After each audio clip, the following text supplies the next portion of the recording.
నమస్తే అండి, నేను రజా. ముందు ఇది వినండి, తర్వాత మాట్లాడుకుందాం. నాకు నా పార్టీ సంక్షేమం కంటే కూడా కూటమి సంక్షేమం కంటే కూడా నాకు నా ప్రజల సంక్షేమం చాలా చాలా ముఖ్యం. ఉపయోగపడే చెయ్యాలంటే ఇంతమంది సమయం కావాలి. 15 సంవత్సరాలు స్టెబిలిటీ ఇస్తే తప్ప. అందుకే నేను పదే చెప్తా ఉన్నాను, 15 సంవత్సరాలు కలిపి ఉండాలి అని. గౌరవ ముఖ్యమంత్రి గారు లేకపోతే ఈ ఫైనాన్స్ ఇంత ప్రణాళికాబద్ధంగా చేయలేము. నాకు అనుభవం లేదు, నాకు పోరాటం చేసే శక్తి ఉంది. ఒక పని చెయ్యాలి అంటే ఇన్ని శక్తులు గుమ్ము కూడా అన్ని వేళ్ళు ఒకలా ఉండవు, మొత్తం కలిస్తేనే పిడికిలి. కూటమి అంటే పిడికిలి. నాకు గౌరవ ముఖ్యమంత్రి చంద్రబాబు నాయుడు గారికి కానీ, భారతీయ జనతా పార్టీ నాయకులకు కానీ, నరేంద్ర మోదీ గారికి కానీ చాలా బలమైన అవగాహన ఉంది, పరస్పర గౌరవం ఉంది.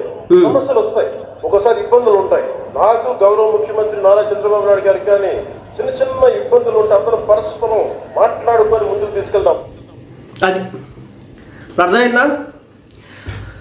ఎవరైతే కూటమి విచ్ఛిన్నమైపోవాలి, కూటమి పార్టీలు జనసేన టీడీపీ పార్టీలు విడిపోవాలి అని చెప్పేసి ఈ మధ్యకాలంలో కొంతమంది జనసేన పార్టీకి సానుభూతి పరులుగా ఉండేటటువంటి వ్యక్తులు కూడా మాట్లాడడం జరుగుతుంది. ఎందుకయ్యా అంటే గ్రౌండ్ లెవెల్లో మనకు అంత ఇంపార్టెన్స్ ఇవ్వట్లేదన్నా అని చెప్పేసి పవన్ కళ్యాణ్ గారి దగ్గరికి తీసుకెళ్ళడం అయితే జరుగుతుంది అన్నమాట. ఒకటైతే చెప్తాను, గ్రౌండ్ లెవెల్లో అంత ఇంపార్టెన్స్ ఇవ్వాలి అంటే ఒక విషయం గుర్తుపెట్టుకోండి. జనసేన పార్టీ 21 స్థానాల్లో పోటీ చేసింది, 21 గెలిచింది. మిగిలిన 10 స్థానాల్లో బీజేపీ టీడీపీ పార్టీలు పోటీ చేసింది. దీనికి చెప్పే ముందు నేను ఒక విషయం చెప్తాను. ముఖ్యంగా ఏంటంటే జనసేన పార్టీని టీడీపీ పార్టీలని విడగొట్టాలని, విషబీజాలు నాటాలని గత కొన్ని నెలలుగా కొంతమంది కాచుకొని కూర్చున్నారు.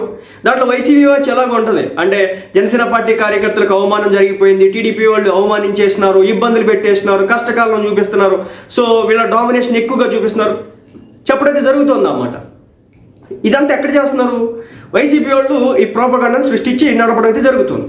నేను మళ్ళీ చెప్తున్నా, ఒకే పార్టీలో ఉన్నప్పటికీ కూడా ఆ పార్టీ ఇంటర్నల్ ఇష్యూస్లో కూడా చాలామందికి భేదాభిప్రాయాలు ఉంటాయి, విభేదాలు ఉంటాయి. వాళ్ళంతా మాత్రం రోడ్డు ఎక్కారు కదా. అదే మాదిరి పవన్ కళ్యాణ్ గారు ఇప్పుడు చెప్తున్నారు, మనం ఈ 1 సంవత్సరానికో 5 సంవత్సరాలకో 10 సంవత్సరాలకో కాదు, 15 సంవత్సరాల పాటు కూటమిగా ఉండాలి. కూటమిగా లేకపోతే కనుక రాష్ట్రం గత 5 సంవత్సరాలు ఏమైందో చూసినారుగా, ఎన్ని ఇబ్బందులు పడ్డారో చూసినారుగా, ఎన్ని ఇబ్బందులు పెట్టినారో చూసినారుగా. ఆ పార్టీ కార్యకర్తలు లేదు, ఈ పార్టీ కార్యకర్తలు లేదు, దొరికినోడి మీద దొరికినట్టు కేసులు వేసినారుగా. కేసులు ఇస్తున్నోడికి తెలుస్తోంది ఇప్పుడు నొప్పి. ఇప్పుడు జనసేన పార్టీ కార్యకర్తలు కావచ్చు, టీడీపీ పార్టీ కార్యకర్తలు కావచ్చు, కేసులు వేసి నొక్కి అదిం పెట్టినారు కదా. సో మళ్ళీ మనకు అది కావాలా? ఒక 5, 10, 15 సంవత్సరాలు ఆగితే కనుక ఎక్కడున్నావు అబ్బాయి అంటే ఏసిన కాడ ఉన్నా అని చెప్పేసి ఆ వ్యక్తి అంటాడు. కాబట్టి పవన్ కళ్యాణ్ గారు ఒక ముందస్తు వ్యూహ రచనతో, ముందస్తు ప్రణాళికతో, రాజకీయ పరిపక్వతతో ఒక అత్యద్భుతమైన ఆలోచన చేసి కూటమి ప్రభుత్వం ఇన్ని సంవత్సరాల పాటు ఉండాలని చెప్పేసి నిర్ణయం తీసుకొని పదే చెప్తున్నప్పటికీ కూడా కాదు, కూటమి విచ్ఛిన్నం అయిపోవాలా, మొక్కలు చేసేయాలా మన వ్యక్తిగత స్వలాభాల కోసం కూటమి మొక్కలు. పవన్ కళ్యాణ్ గారు అది అనుకోవట్లేదు కదా. ముఖ్యంగా ఏంటంటే పవన్ కళ్యాణ్ గారు కోరుకునేది ప్రజలే ముఖ్యమని. గత 5 సంవత్సరాలు మీరు చూసినారు కదా, డబ్బులు పంచిపెట్టినారు కదా, ఎక్కడ కావాలంటే అక్కడ, ఏం చేయాలంటే అది చేసేసినారు కదా. రోడ్లు వేసినారా, డెవలప్మెంట్ చేసినారా, మనకు ఒక రాజధాని అనేది సృష్టించినారా. నిజం చెప్తున్నా, ఇప్పుడు ఈ టర్మ్లో కూడా వైసీపీ పార్టీకి అధికారం ఇచ్చుంటే సిచ్యువేషన్ ఏంటి?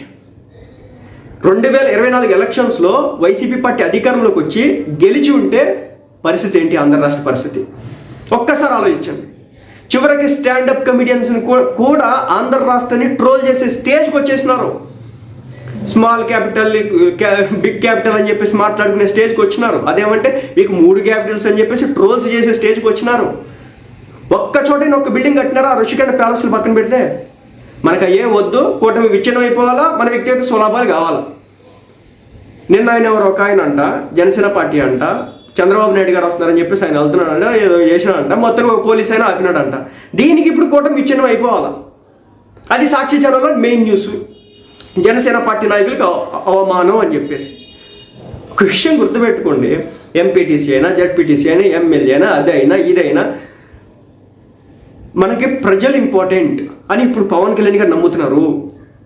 చంద్రబాబు నాయుడు గారు ఏమన్నా పోలీస్ అధికారికి చెప్పినాడా, లేదా నారా లోకేష్ గారు చెప్పినారా మీరు ఆపండి అని చెప్పేసి? లేదు కదా.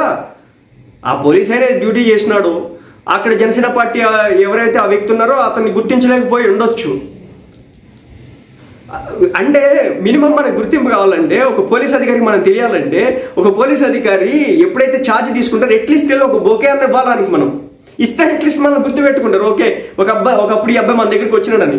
మనం ఎవరో తెలియదు ఏమిటో తెలియదు డైరెక్ట్గా వెళ్ళిపోవాలా మనం. ఇప్పుడు ఇదే విషయానికి వస్తాను. నిన్న హరిహర వీరమల్లుకు సంబంధించినటువంటి ట్రైలర్ రిలీజ్ కార్యక్రమం జరిగింది కదా. అనుదీప్ ఐడియా ఉన్నాడు కదా, జాతిరత్నాలు సినిమా తీసినాడు. అతని వీడియో సోషల్ మీడియాలో వైరల్ అవుతుంది కదా. ఇప్పుడు ఎందుకు వైరల్ అవుతుంది? ఎవరు అడ్డగిచ్చినారు? పోలీస్ ఆయన అడ్డగిచ్చినాడు. జాతిరత్నాలు ఫిల్మ్ డైరెక్టర్ చాలా మందికి తెలియదా? మోస్ట్ ఆఫ్ ది పీపుల్కి తెలుసు, బట్ ఆ పోలీస్ ఆయనకి తెలియదు. అంటే రాజకీయాల్లో వచ్చేప్పటికి నేను అదే సంఘటన ఒక రాజకీయ స్టేజ్ అయ్యండి.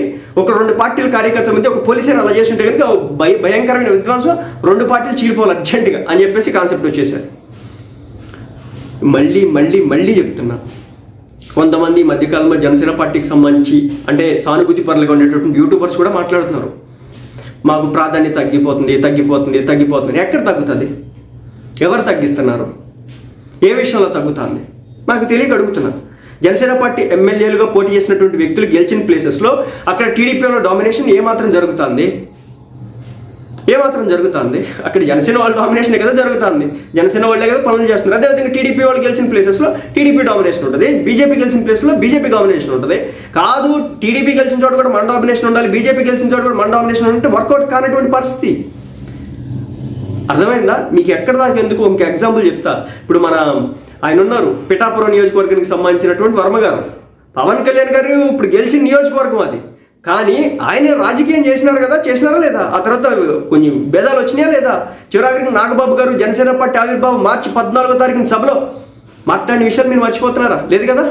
వర్మ గారి గురించే కదా మాట్లాడింది. అంటే ఆ స్థాయి వ్యక్తి ఏకంగా ఒక రాష్ట్ర డిప్యూటీ సీఎం విషయంలోనే అంత జరగలేంది, ఇక కింద స్థాయిలో జరుగుతాయి, అది సర్వసాధారణం. కానీ పొత్తు విడిపోతే జగన్ వచ్చేస్తారు. జగన్మోహన్ రెడ్డి గారు అధికారంలోకి కావాలా? ఆలోచించుకోండి. జగన్మోహన్ రెడ్డి గారు అధికారంలోకి కావాలి అంటే పొత్తు విచ్ఛిన్నం అయిపోవాలి. కాదు మేము కొన్ని ఇబ్బందులున్నా సర్దుబాటు చేసుకుంటాం, మాకు ఎలాంటి ఇబ్బందులు వచ్చినా మేము తట్టుకుంటాం, సో మేము కలిసి ఉంటాం. ఒక రోజు కొట్లాడుకున్న తిట్లు, అప్పుడు భార్య భర్త అన్న తర్వాత ఒక రోజు కొట్టుకుంటారు, తిట్టుకుంటారు, మళ్ళీ కలిసిపోతారు. అదే మాదిరి ఇప్పుడు కూటమి పార్టీలు. అర్థమైందా? కాబట్టి వేచి చూడండి. ఈ టర్మ్ వచ్చింది కదా, సెటిల్ డౌన్ అవుతాయి. ఎవరెవరికి ఏం పంచాలి, ఏ స్టేజ్కి రావాలనేది నెక్స్ట్ గవర్నమెంట్ మళ్ళీ ఫామ్ చేయగలిగితే కనుక ఆల్మోస్ట్ ఇంకప్పుడు ఎవరెవరికి ఏం పంచాలి, ఏమి ఇవ్వాలనేది అర్థం చేసుకుని ముందుకెళ్తారు. కాబట్టి కూటమిని విచ్ఛిన్నం చేసే ప్రయత్నాలు ఎవరైనా చేయాలనుకుంటే మానుకోండి. ఈ రోజున పవన్ కళ్యాణ్ గారు ఆ మాట చెప్పినారు. 5 కాదు 10 కాదు 15 సంవత్సరాల పాటు టీడీపీ జనసేన కలిసి ముందుకెళ్ళబోతుంది. బీజేపీ సంగతి నన్ను అడగొద్దు. సో జనసేన టీడీపీ అయితే కలిసి వెళ్ళబోతుంది. మరి బీజేపీని కూడా తీసుకొస్తే వెళ్ళొచ్చు, దాంట్లో ఎలాంటి భేషజాలు అయితే లేవు. బట్ పవన్ కళ్యాణ్ గారు ఒకటే స్టాండ్ మీద ఉన్నారు. జనసేన పార్టీ కార్యకర్తలు కూడా. నేను ఒకే విషయం చెప్తున్నా, మనం పేకాలంటే కోడిగుడ్డు మీద ఎన్ని ఏకలైనా పేకొచ్చు. కాదు ఇప్పుడు మంచి ఉన్నది చెప్పడం కోసం క్లియర్గా ఎక్స్ప్లెయిన్ చేసి పంపించడం వేరు. అలా కాకుండా ఉన్న దాంట్లో ఉన్న ఎక్కడొకట లోపాలు ఉంటే కనుక, అంటే 70-90% మంచి ఉండి ఒక 10% చెడు ఉంటే ఆ చెడునే పట్టుకుని వెళ్ళాడదామంటే అది కరెక్ట్ కాదని నేను అంటాను. ఫైనల్గా గుర్తుపెట్టుకోండి, మళ్ళీ జగన్మోహన్ రెడ్డి గారు కావాలా, నెక్స్ట్ గవర్నమెంట్ ఇన్ఫార్మ్ చేయాలంటే కూటమి విచ్ఛిన్నం అవ్వాలని చెప్పేసి కోరుకోండి. కాదు మాకు అది వద్దు, కొన్ని నివేదనలను సర్దుబాటు చేసుకుంటాం. ఇప్పుడు అగ్నేష్ శ్రీని అని చెప్పేసి ఒక అతను ఈ విషయం ఏదైతే ఉందో అది పవన్ కళ్యాణ్ గారి దాకా చేరింది. ఇప్పుడు లెక్క ప్రకారం చేరకూడదు కదా, చేరింది కదా. అర్థం చేసుకోండి. అక్కడక్కడ అడపదడపలా ఉంటాయి. ప్రతి నియోజకవర్గంలో పంచాయతీలు ఏదో మూల ఉంటాయి. వేరు పార్టీలు, మీరు కలిసింది ఒక పార్టీలో అంతర్గతంగా ఉండే తలపోట్లే వేరు అనుకుంటే వేరే పార్టీలు కలిసినప్పుడు ఇంకా బాగా ఎక్కువ ఉంటాయి. కాదు మాకు అవన్నీ పక్కన పెట్టాలి, మా వ్యక్తిగతమే కావాలా, మాకు పార్టీలతో సంబంధం లేదు, కూటమి విచ్ఛిన్నం అయిపోవాలంటే చేసేది అవడం ఏం లేదు. కానీ పవన్ కళ్యాణ్ గారు ఒకటే స్టాండ్ మీద ఉన్నారు. ఎట్టి పరిస్థితుల్లో కూటమి విచ్ఛిన్నం అయ్యే ప్రసక్తే లేదని తేల్చి చెప్పినారు. అది సంగతి.